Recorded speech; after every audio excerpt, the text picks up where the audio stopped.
গ্রামীণ দৃশ্য। আজকে আমি এসেছি রাঙামাটিতে। আমার গন্তব্যস্থল হচ্ছে গাংচিল একটা আইল্যান্ডে।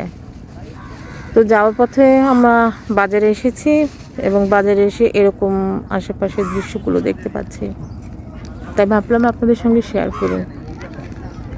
দেখুন, এটা হচ্ছে একটা জেলেপাড়া। এখানে নানা ধরনের শুটকি বানানো হচ্ছে। আর এটা হচ্ছে লাউ শাকের মাচাটা।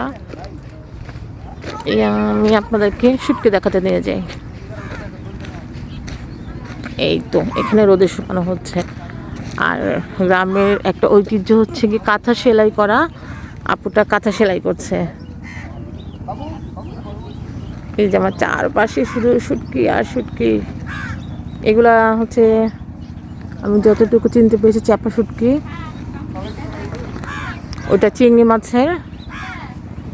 আর ওই পাশটায় আছে হচ্ছে চাপিলা মাছ, যেটাকে বলা হয় চাপিলা মাছের শুটকি দেওয়া হয়েছে।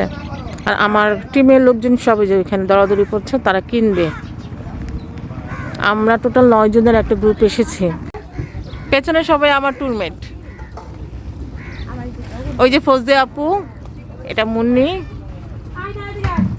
আপু, আমাদের সাথে আরো আছে কাজল। কাজল হাই বলো। ওই যে কাজল হাই বলতে শাই ফিল করে। তো পরবর্তী ভিডিওতে আবার আপনাদের সঙ্গে আলাপ করা হবে। ততক্ষণ টাটা।